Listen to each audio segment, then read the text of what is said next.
This is a beautiful family ring that has been passed down for generations. The guest got it as a 21st birthday gift from her grandfather. It's probably only to the beginning of the 1900s when it belonged to my step-grandfather. Looking at it, the head of the ring is almost like a box with a great garnet in the middle.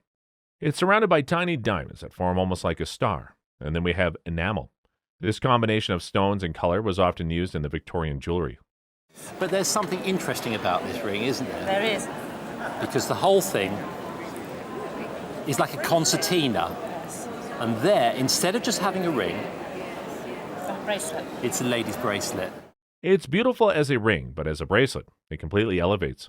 So, I mean, it's beautiful as a ring, but as a bracelet, it is a dimension that is just fantastic, really. And they used to do this in the Victorian period. It's dated 1845 or 1850. This is a very elegant piece of jewelry, and at auction, it will sell for, I think in auction, £1,000 to £1,500 for it. engraved with the grand monogram of Wilhelm II. It belonged to the guest's father's uncle who got it from, for the rescue of some German sailors, mariners, on the high seas on the 13th of March, 1906. lovely crisp engraving, and the watch still in mint condition. Taking a look inside, we have a relief of the Kaiser himself, again underneath his crown. the watch is 14 carats gold, but the Kaiser head is 18 carats. It is a Swiss watch, not German, and the giveaway is a very small Swiss cross underneath the regulator. At auction now, this watch would fetch, And a collector bought it, you'd probably get in the region of £1,500 with the citation as well. It's not a lot. No. this beautiful timepiece was inherited from the guest's father and has been hidden away for 50 years. It's a full calendar watch with a running second dial, normal minutes and hour display, days of the week dial, dates of the month dial, and a phases and age of the moon dial with a little sign saying Greenwich time. Taking a look at the back we got there, We've got there 7 subsidiary dials for the cities that would have been important then. The centre is Paris. We've got New York, St. Petersburg, Calcutta, and then at the bottom, Melbourne. this is a seriously rich man's toy. At auction, this watch would sell for, One would be looking around £4,000 as a starting figure. Just don't believe it. This watch was signed by John Elwood Gulliford. One prominent thing about it is the size of the dial, which is a 10-inch dial.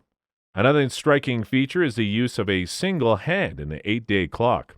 You'll see that this very large silver chapter ring is actually divided into 5-minute divisions. Yes.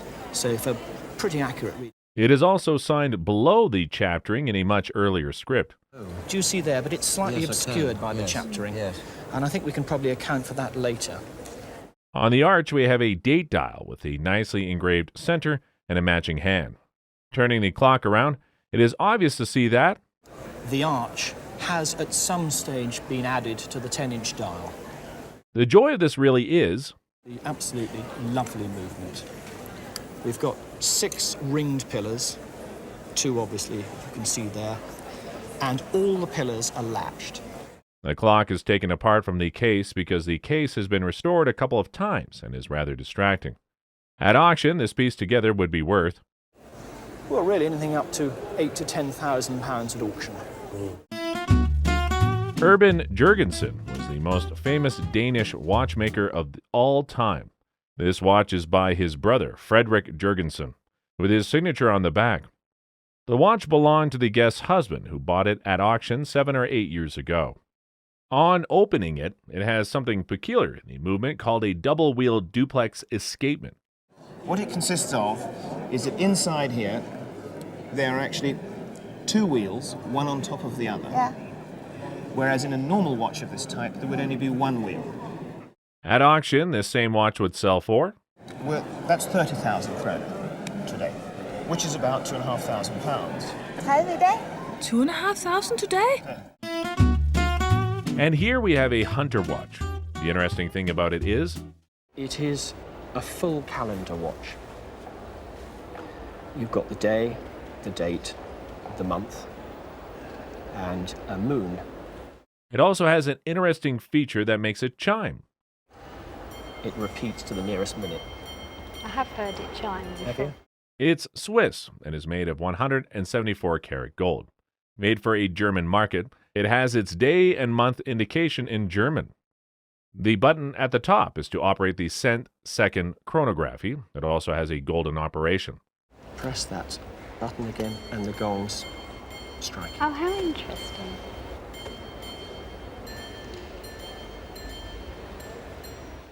It belongs to the guest's mother, who has had it for 20 years and got it from her father. The watch is dated 1870 and at auction would fetch, now, in the region of £4,000. Would it really? Yes. This is an incredibly lovely watch, absolutely irresistible, with cherubs all the way around the sides, 2 at the back and 1 on top.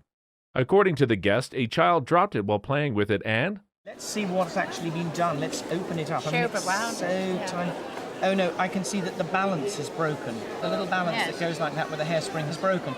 It's a sweet little thing in gilt metal. It was bought in Paris, but at the bottom it has an anchor mark with the initials GB. GB stands for Gustav Becker, which makes it German. At auction, what do you think it would be worth? Well, in this condition, I think it would still fetch close on £1,000. Would it? Yeah. What I thought about. This carriage revolves once every 52.5 minutes. Reeds and Sons are the retailers. This particular sort of watch was made by a man called Bonnickson. It's got a QA of 82.8, which isn't brilliant. The watch is technically very interesting. At auction, however, it would fetch about... Current price at auction there between about 2,500 and 3,200. So, This elegant watch belongs to the guest's father. This is in fact a Rolex model known as the Oyster model. It comes with its original strap and dates back to the 50s.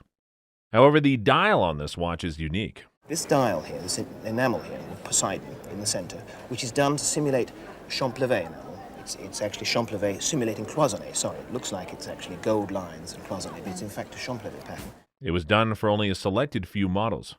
It's also unusual for a man to have this watch in England because it's a Swiss style. The guest's father bought it at an auction about 12 years ago, and for a watch bought for £450, its current auction price is... And it made $37,000. Oh, God. The incredible jewel you see here belonged to the guest's great-grandfather. It's sort of a family heirloom passed on through the family and currently belongs to her brother. It is a Brazilian yellow diamond. This is actually a good color yellow and is quite interesting because... Also, the cutting's quite interesting because it's a 19th century cut. You'll see it's not round like most modern cut diamonds. It's more what's called cushion shape. If you look through this stone, you will see the culet. It hasn't always been a ring because the stone is much older than the setting, with the setting dating from around 1910. It is made of platinum, which is great for mounting jewelry. The stone is probably 4 or 5 carats. Due to its color, size, and beauty at auction, this item would be worth... Or, well, at least £12,000. Anything between 12 and 15,000, I would say. This item is just absolutely magnificent. It belongs to the guest's grandfather who bought it in London. These are what is called jade jewelry. It's fabulous, and as far as age goes, the diamond setting is 1925. A little fun fact about modern jades is that These days, jade is improved. They impregnate, they do all sorts of things to make them look slightly better than they are. The good news is, though, it's unlikely with a stone of that date. this one here is a slight wedge shape. Then there is this Deco jade brooch. I think they must have taken a couple of pieces of Chinese jade that have been carved, set them in little settings of diamonds, this flash, it's almost like a geometric bow, and then you've got these calibre black little hard stones in between. However, one of the jade pieces has a crack running all the way through it. Then there's the terrific Chinese jade carving of amazing quality. It truly is an incredible collection, and at auction, it would fetch Something around £4,000. This one, however, would fetch... I think this is probably £8,000 or £10,000. I wear it quite a lot. Our guest presents us with an incredible jewelry collection of rings, necklaces, and bangles. She started her collection when she was 5. She worked her way up from I started at jumble sales, worked up to junk shops, and then 1 or 2 auctions. We have here a star sapphire gotten from a fault in the stone. It's a sort of a fault in the stone. It's rather like the sheen on silk, and the 2 strands of silk cross one another. It's sort of a grayish sapphire in a way, but it's still a very beautiful piece. The table is littered with jewelry, diamonds, emeralds, sapphires, and rubies. This ring is an elegant piece of jewelry that is just irresistible and absolutely eye-catching. Here we have this emerald bead necklace with an emerald cut in the center. When asked about her favorite, the guest said, My favourite? That one. That one. Let's have a close look at that. The sapphire and diamond ring. As to the value of this collection, at auction it would fetch, I think the simulated gems, which you're obviously fond of, are valued at no more than £10 or £15. This valuable ring would go for, Conservatively, that must be sort of £6,000 or £7,000 and more, mustn't it? Yes, I think so. Yeah. Take a look at this stunning Imperial Chinese robe. Here's everything the guest knows about this incredible robe. Well, it was brought to the UK by Sarah's grandfather, probably in the early 30s. And he was general manager of the Standard Bank in India. It dates back to 1750 and is a lady's robe. Robes like this are really rare, and based on the color, it would be for an empress or first-ranking concubine. It is certainly an imperial robe because we've got this lovely sort of gilded 5-clawed dragon here. Pulling it back, you have this wonderful rich red brocade inside. It is in amazing condition. However, it has a little problem. If you look at the dragon here, it wasn't intended to be sort of two-tone. Another thing is that at some time somebody's actually sort of turned up the bottom. Taking a look at the back, the piece is just absolutely spectacular. If this comes up at auction, it would sell for £200,000. Oh. That's surprising. Take a look at these dazzling beauties. The ring belonged to the guest's mother, who got them when she died. In many ways, they are different.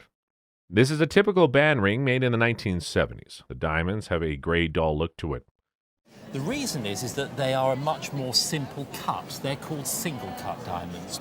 And they lack the luster of the far more complicated, brilliant-cut diamonds. This other one has a brilliant cut diamond. This 1970s gold band ring with straightforward single-cut stones would sell at auction for, I don't know, maybe around about £300 for it. This one is a brilliant cut diamond that weighs about 1.8 carats. It's a nice, bright, brilliant cut stone set in a fussy setting of platinum and gold. But the problem is with this stone, when I look at it through my lens, I can see that it's severely hampered by having a very nasty flaw at the side. In an auction, it is worth.